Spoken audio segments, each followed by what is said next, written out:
Bonjour, bienvenue au Stade pour l'économie. Nous voilà arrivés presque au terme de ce semestre. On va enfin pouvoir faire des tests d'hypothèse. Qu'est-ce que c'est les tests d'hypothèse? En fait, ça consiste à juger de la vraisemblance des observations compte tenu d'une hypothèse. Si ce qu'on observe est invraisemblable par rapport à l'hypothèse, on va dire qu'on rejette l'hypothèse. Si c'est vraiment invraisemblable. Et ça sert à quoi? Ça sert tout simplement à prendre des décisions. Alors les décisions, c'est mettre un médicament sur le marché, ou considérer que la régression économétrique que vous ferez au second semestre, ça valait le coup de la faire. En fait, on va utiliser une méthode qui est la méthode de Neyman et Persson, et qui est complètement toujours la même. Enfin, c'est vraiment une liste de choses à faire. Ça peut paraître ne pas avoir de sens, mais il y a quand même un cours qui donne un sens. Concrètement, quand on va faire des tests, ce qu'on va faire, c'est qu'on va poser le problème de test. Et dans le problème de test, on va aussi se donner un niveau de significativité du test. On va choisir une statistique de test. En fait, elle nous est donnée par le cours. Et puis, le cours nous donne aussi la loi de la statistique de test. À partir du moment où on a la loi de la statistique de test, on va pouvoir dessiner la forme de la région critique et puis surtout choisir la forme de rejet, qui est en fait un quantile de la statistique de test. Et puis, il n'y aura plus qu'à faire une application numérique, c'est-à-dire à calculer combien vaut la statistique de test, et puisqu'on aura la borne de rejet, on pourra décider si oui, on rejette l'hypothèse, ou si on ne la rejette pas. Du moins, jusqu'à un nouveau test. Alors, dans le cas présent, on ne va pas mettre un médicament sur le marché, on ne va pas non plus s'intéresser à l'économétrie. Non, en fait, on a une question très simple, c'est qu'on a 9 observations, et on considère que c'est 9 observations d'une même variable aléatoire. Par exemple, c'est 9 notes d'un étudiant en statistique. Et sur ces 9 notes, l'étudiant a 22 de moyenne, 22 sur 20 naturellement. Et la question qu'on se pose, c'est est-ce que vraiment il a 20 ou est-ce qu'il aurait moins? Est-ce que c'est possible qu'il ait moins de 20 sur 20 en ayant 22 de moyenne? Ça peut vous paraître étrange. Mais en fait, quand on mesure la somme des carrés des écarts à la moyenne, on a quand même 72. Ce qui veut dire qu'il n'a pas eu 22 à toutes les notes. Il a certainement eu des notes inférieures et peut-être même des notes inférieures à 20. Et donc c'est légitime de se demander si un étudiant qui a 22 de moyenne vaut vraiment la note de 20. Enfin, peu importe. On observe des valeurs dont la moyenne vaut 22, mais dont toutes les valeurs ne valent pas 22. Donc on peut se dire que, même s'il n'y a pas d'erreur de mesure, on peut se dire que peut-être que la vraie moyenne c'est moins de 20. Alors on choisit un seuil de significativité, 5%. Qu'est-ce que ça veut dire?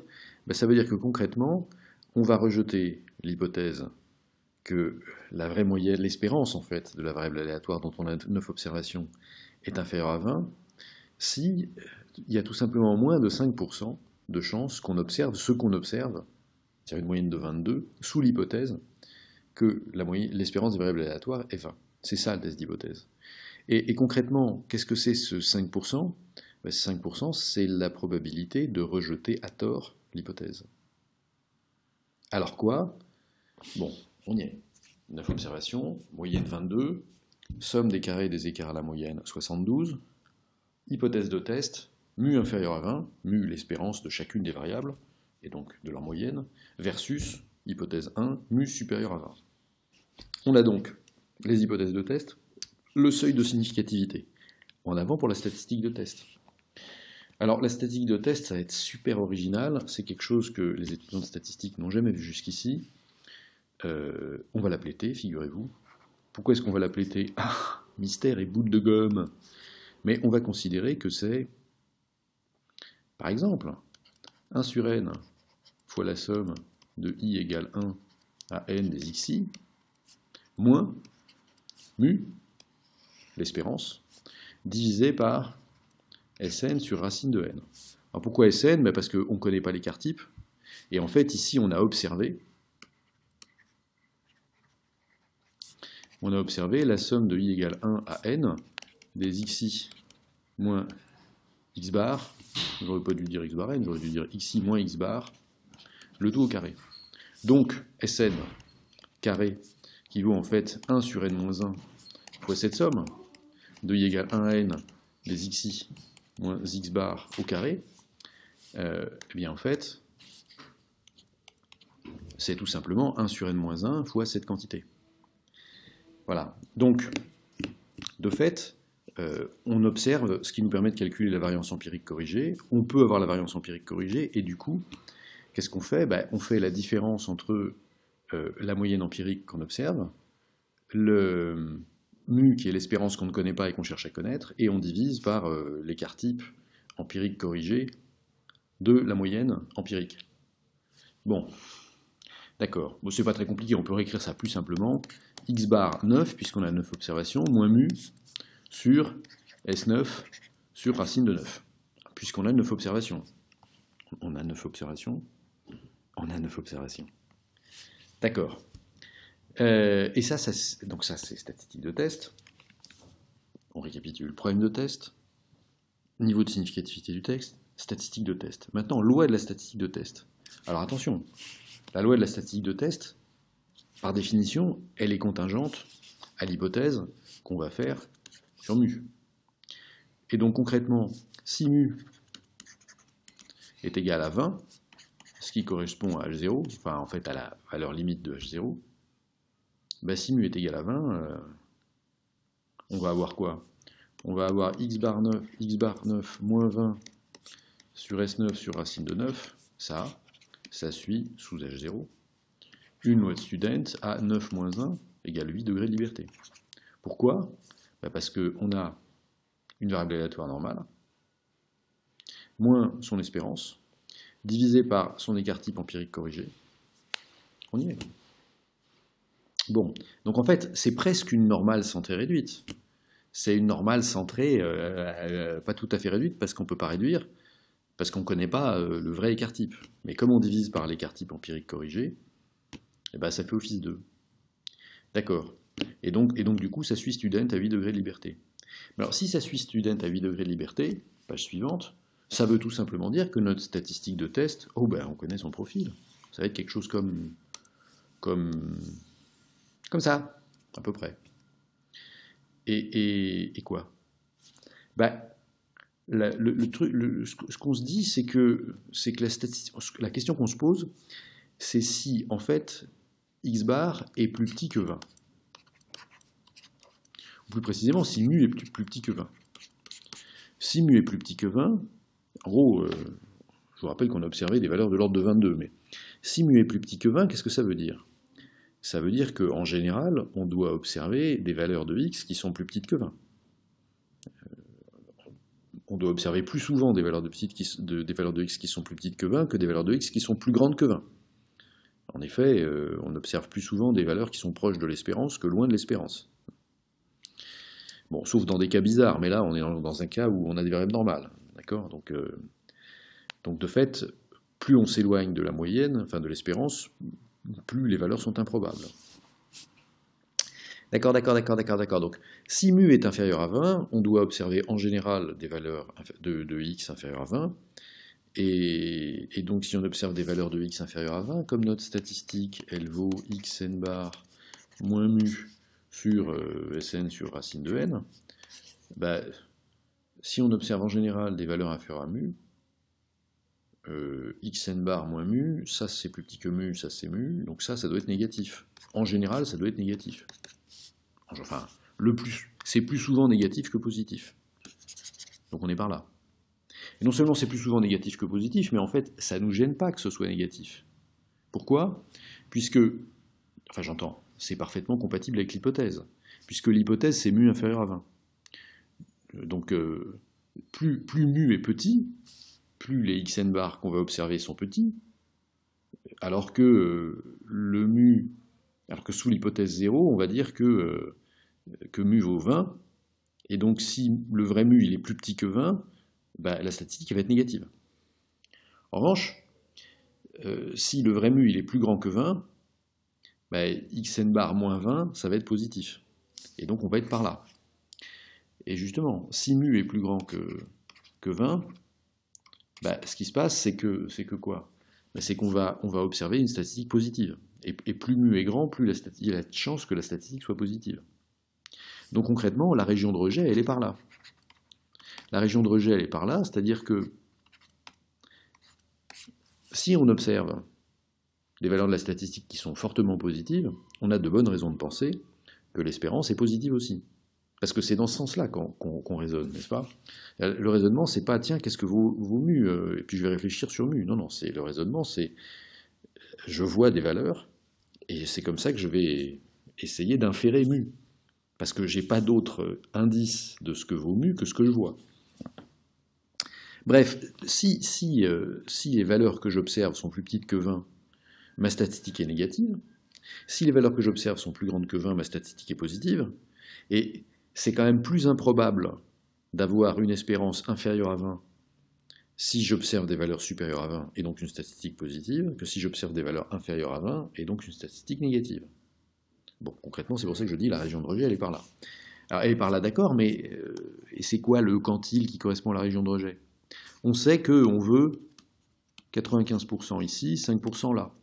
C'est-à-dire que concrètement, on va rejeter l'hypothèse 0 si on observe une valeur de la statistique qu'on a moins de 5% de chance d'observer sous l'hypothèse 0. Ben, un truc qu'on a moins de 5% de chance d'observer, ça veut dire un truc qui est au-dessus du quantile 95. Donc au-dessus de T8 0,95. C'est pas très bien écrit, mais vous l'aurez compris. Tiens, au fait, ça vaut quoi T8 0,95 ? Ben, on a un truc formidable qui s'appelle la table de loi de Student, d'accord, qui est là. Et ce qu'on voit dans la table de loi de Student, c'est qu'on a le quantile 0,95 dans la troisième colonne, on a le nombre de degrés de liberté dans la première colonne, et donc une loi Student à 8 degrés de liberté, le quantile 0,95, ça vaut 1,86. Si bien que ben, on est capable de dire qu'en fait, la région de rejet, sa borne inférieure, c'est 1,86. Et donc, si notre statistique de test vaut plus de 1,86, on rejette l'hypothèse. 0. D'ailleurs, elle vaut combien la stat de test? Ben, on l'a dit. Elle vaut xn bar moins 20 sur Sn sur racine de n, c'est-à-dire, ici, xn bar moins 20, c'est 22 moins 20 sur Sn vaut 72. Pardon, racine de 72.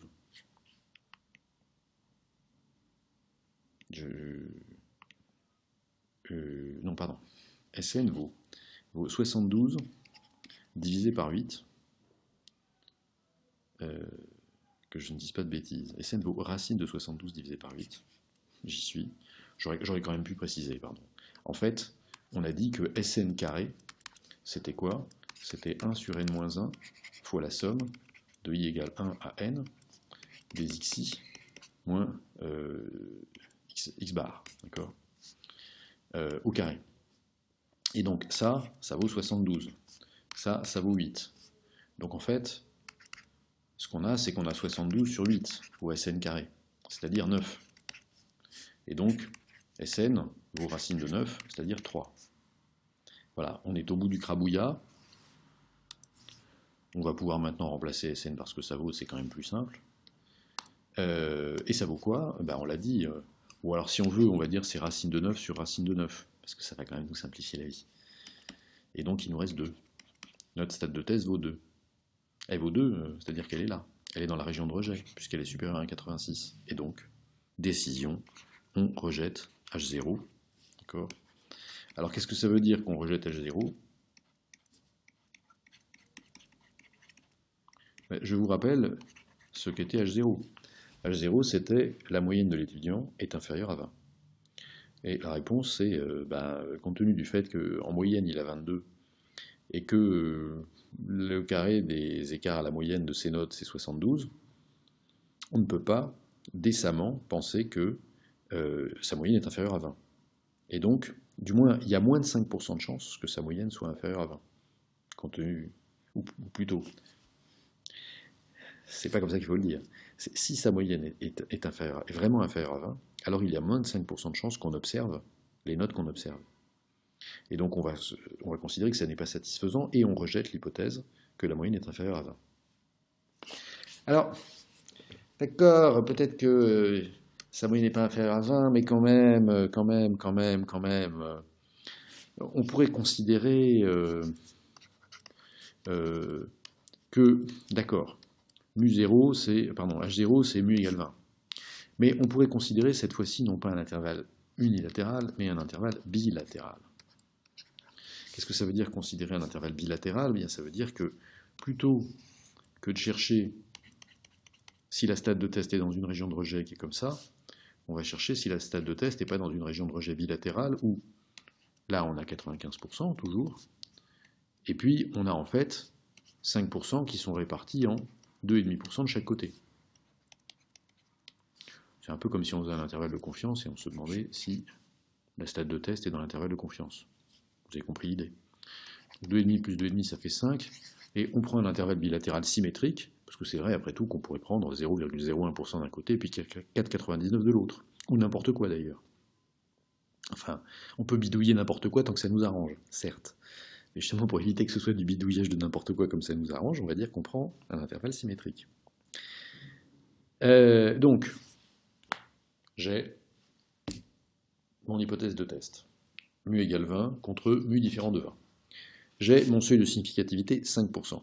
Tiens, si je prenais une stade de test, ça va être super original parce que c'est exactement la même stade de test que tout à l'heure, c'est-à-dire x bar, comme je l'ai observé, moins le mu, qui va être en fait le mu sur lequel je dois faire des hypothèses, divisé par Sn sur racine de n. Donc c'est la même stade de test. Il est vrai que c'est le même test de H0, sauf que cette fois-ci, au lieu de tester H0 contre mu inférieur à 20 contre mu supérieur à 20, on va tester H0, mu proche de 20 contre H1, mu éloigné de 20. D'accord? Alors la stade de test, puisque tout à l'heure, sous l'hypothèse mu égale 20, elle était student, en fait l'hypothèse H0 est la même. Donc la stade de test est toujours une stade de student avec n-1, c'est-à-dire le nombre d'observations moins 1, c'est-à-dire 8 degrés de liberté ici. Sauf que, on a déjà dessiné la région de rejet. L'idée de la région de rejet ici, c'est que si les observations sont proches de la moyenne, alors la valeur de la stade de test n'est pas très élevée. Si les observations sont loin de la moyenne, alors la valeur de la stade de test, la valeur absolue de la stade de test est élevée. Et donc, le rejet de l'hypothèse H0, c'est que les observations soient éloignées de 0. Et donc, de fait, la région de rejet, elle ressemble bien à ce qu'on a dessiné. La région de rejet, c'est si la statistique de test est dans les queues de distribution. Et que vaut le quantile? Le quantile, on n'a aucun doute à formuler l'idée que là, on parle du quantile 0,975 de la loi de Student à 8 degrés de liberté, et là, on parle du quantile 0,025 de la loi de Student à 8 degrés de liberté, et celui-là, c'est moins le quantile 0,975, bien sûr. Hein. Voilà. Et alors où est-ce qu'on le trouve? Figurez-vous que ça vous étonnera beaucoup, mais on le trouve dans la table de loi de Student. Et sauf qu'au lieu d'aller chercher le quantile 0,95, on va chercher le suivant, c'est-à-dire le quantile 0,975, et on trouve 2,306. C'est-à-dire donc que la région de rejet, c'est quand on trouve une stade de test au-dessus de 2,306 ou en dessous de moins 2,306. Mais quand on est entre moins 2,306 et plus 2,306, eh bien, on ne rejette pas l'hypothèse H0.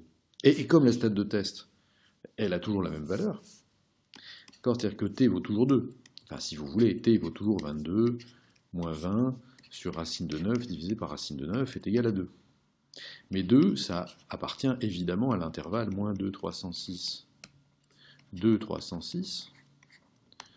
Et donc, on ne peut pas rejeter H0. C'est pas très vraisemblable que l'étudiant ait 20 de moyenne, seulement 20 de moyenne, alors que ses notes sont en moyenne 22. C'est pas très vraisemblable, mais néanmoins, ce qu'on va dire, c'est que 22, c'est pas assez éloigné de 20, compte tenu de l'écart type, pour nous laisser penser que c'est complètement invraisemblable que l'étudiant n'ait que 20 de moyenne. Alors, c'est pas assez éloigné, plus précisément, c'est quoi la probabilité que... Justement, on va introduire là la notion de p-value, enfin de valeur p en français. D'accord, c'est la troisième question. Calculer la p-value, calculer la valeur p de ces deux tests. C'est quoi la p-value? La p-value, la valeur p, ça fait vraiment bizarre en français. On va dire qu'on va l'appeler comme ça. La valeur p, en fait, il y a deux manières de la définir. Soit c'est la probabilité que la statistique soit plus extrême que la valeur qu'on observe. Soit c'est le plus petit seuil de significativité du test pour qu'on rejette l'hypothèse H0. Ça revient au même. Ça revient au même parce que, regardez, par exemple, dans le premier exercice, on a dit quoi? On a dit, enfin dans la première question, d'accord? Dans la première question, on avait dit la valeur seuil, c'est 1,86, parce que ça, c'est pas Z évidemment, pardon, c'était 8,095, c'est-à-dire en français, le quantile 95% d'une loi de Student à 8 degrés de liberté.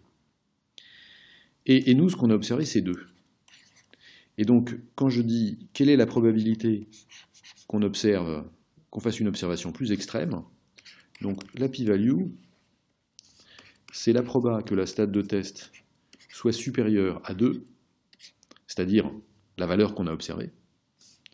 Et c'est aussi que, de fait, si on met le seuil de rejet à 2, si on met le seuil de rejet à 2, c'est en gros si on cherche le quantile tel que 2 est plus grand que ce quantile. En français, la valeur de la fonction de répartition pour 2. Et si on cherche la valeur de la fonction de répartition pour 2, on obtient bien, on obtient la proba que t soit inférieur à 2. Mais la proba que t soit inférieur à 2, c'est 1 moins la proba que t soit supérieur à 2. Et en fait, c'est le 1 moins alpha. Et donc le seuil du test, c'est bien alpha. D'accord? Alors, donc en fait, ça c'est plutôt la méthode de calcul. Et la deuxième propriété, c'est-à-dire le alpha tel que le plus petit alpha tel qu'on va rejeter l'hypothèse H0, c'est plutôt l'interprétation. Donc le calcul de ça, c'est pas très compliqué. La probabilité que t, qui est, vous vous souvenez, t suit une loi Student à 8 degrés de liberté. La probabilité qu'une variable de Student à 8 degrés de liberté soit supérieure à 2, eh bien, c'est pas compliqué. Si on a l'habitude de la table de loi normale, n'est-ce pas, on va utiliser la table de loi de Student comme une table de fonction de répartition. Oui, sauf que contrairement à la loi normale, la table de loi de Student, elle est franchement discontinue. Parce que dans la table de loi normale, on a toutes les valeurs du support de 1%, enfin de 0,01 en 0,01. Pour la table de loi de Student, on n'a pas. On a juste quelques quantiles. Et donc, là on cherche où est 2, parce qu'on aimerait bien avoir 2 pour savoir quel est le niveau de probabilité associé. On voudrait connaître la valeur de la fonction de répartition pour 2. Et bien, c'est pas dans la table. Alors, comment on fait? Bon, il y a une fonction, il y a la façon à l'ancienne, c'est on interpole. D'accord? C'est-à-dire qu'on interpole, c'est pas la police internationale. Hein. On interpole, ça veut dire que concrètement, on cherche le point du segment, on cherche à quelle distance, où est-ce qu'on est sur le segment, à quelle proportion on est du segment 1,86 de 306, et puis on reporte cette proportion entre 0,95 et 0,975. Ça, c'est à l'ancienne. Le problème, c'est que vous n'êtes pas sans savoir que les queues de distribution de la loi de Student ne sont pas linéaires. Il y a de la courbure. Hein, et donc, s'il y a de la courbure, en faisant une interpolation linéaire, c'est pas très précis. Alors, la solution numéro 2, qui est en plus une merveilleuse solution pour les flemmards, ça consiste à utiliser un truc formidable, n'est-ce pas, qui s'appelle Excel. Et alors, ce truc formidable qui s'appelle Excel, c'est quoi? C'est qu'on a une fonction qui s'appelle loi.student.droite, voilà, qui est écrit ici. Et qu'est-ce que c'est l'argument de loi.student.droite? Alors loi.student.droite, vous avez compris, c'est la probabilité qu'une variable de student soit à droite d'une certaine valeur. Une valeur qui est en fait le premier argument de la fonction, et nous on avait dit, nous on veut savoir quelle est la probabilité qu'on soit au-dessus de 2. Là, il suffit d'entrer 2, et puis d'entrer le nombre de degrés de liberté, c'est 8, puisqu'on a une loi de Student à 8 degrés de liberté. Et donc si on fait loi.student.droite de 8, on va avoir la probabilité qu'une variable de Student à 8 degrés de liberté soit plus grande que 2. Ça tombe bien, c'est ce qu'on cherche. D'accord? Et cette probabilité, c'est 0,04, donc c'est 4%. Et donc on a la valeur P. C'est 4%. Enfin, c'est 4%, c'est à peu près 4%, d'accord, mais après, on n'est pas toute façon, on n'est jamais à ça près, puisque de toute façon, on fait des approximations. Hein. Donc c'est à peu près 4%, et souvenez-vous, c'est la plus petite valeur de alpha, telle qu'on va rejeter l'hypothèse H0. En effet, ce qu'on a vu, c'est quoi? Ce qu'on a vu, c'est que là, on a rejeté l'hypothèse H0. Pourquoi? Eh bien parce que la probabilité qu'on observe les x qu'on observe sous l'hypothèse que l'espérance c'est 20, cette probabilité c'est seulement 5%. Et comme la probabilité que... Pardon, le seuil de rejet c'est 5%. Or la probabilité de ce qu'on observe c'est 4%. 4% c'est en dessous de 5%, donc on rejette. D'accord? On rejette parce que, en fait, la p-value des observations qu'on fait est plus petite que le seuil de rejet. Donc en fait, c'est plus invraisemblable que le seuil qu'on s'est fixé pour rejeter. Encore une fois, ce qui est invraisemblable, ce n'est pas l'hypothèse. Parce que l'hypothèse, on ne sait pas si elle est vraisemblable. Ce qui est invraisemblable, c'est ce qu'on observe compte tenu de l'hypothèse. D'accord? C'est en fait la vraisemblance des observations étant donné l'hypothèse. Bon, et bien là, concrètement, la vraisemblance. Alors, la vraisemblance, ici, on ne l'entend pas. C'est pas juste le produit de la fonction de répartition, parce que ça nous donnerait... pardon, juste le produit des densités. C'est en fait la proba que la statistique de test soit plus grande, plus extrême que ce qu'on observe effectivement.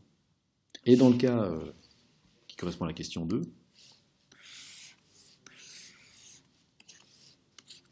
donc je vous rappelle que qu'est-ce qu'on a? On a en fait ici...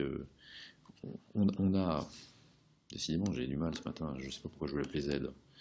Donc on a le quantile 8 pardon, on a le quantile 0,975 de une loi student à 8 degrés de liberté et le quantile 0,025 d'une loi student à 8 degrés de liberté. On a dit c'est 2,306, si je ne m'abuse. Et ce qu'on observe, c'est 2. Et donc on se demande quelle est la p-value de 2. Quelle est la p-value de 2? C'est pas tout à fait la proba que x soit supérieur à 2. Parce que la proba que x soit supérieur à 2, c'est la p-value dans un contexte de test unilatéral. Ici, c'est la proba que x soit supérieur à 2, plus la proba que x soit inférieur à moins 2. D'accord? Donc en fait, c'est ça, plus ça. Et c'est quoi? Bah, en fait, c'est pas compliqué. On va chercher... Ah ben non, c'est vrai que ça marche pas. Donc on va chercher directement dans Excel. Et alors, comment est-ce qu'on va chercher dans Excel? Eh bien, on va demander à monsieur Excel, loi, student. Alors, on pourrait faire loi student droite, et puis multiplier par 2. On pourrait faire loi student droite. Mais en fait, non. On va faire loi student bilatérale.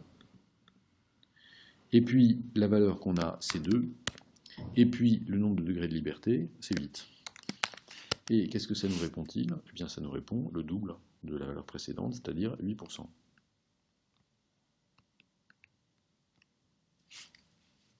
0,08. Et ça, c'est la p-value. Et on voit au passage que parce que la p-value est supérieure à 0,05, qui était le seuil du test, on n'a pas rejeté l'hypothèse. Tant que la p-value est supérieure au seuil du test, en fait, on ne rejette pas l'hypothèse. Dès que la p-value est inférieure, on rejette l'hypothèse. Mais c'est important de savoir quelle est la p-value. D'abord, c'est parce que ça permet de comprendre la vraisemblance des observations compte tenu de l'hypothèse, bon, qui, même si ça ne nous dit pas vraiment combien l'hypothèse est vraisemblable, dire si on a un ensemble d'observations qui est solide, ça nous donne quand même une idée une idée indirecte de est-ce que l'hypothèse est crédible ou pas. Mais si on n'a qu'une seule observation, par exemple, c'est difficile de dire que l'hypothèse n'est pas crédible à cause d'une observation, vous comprenez?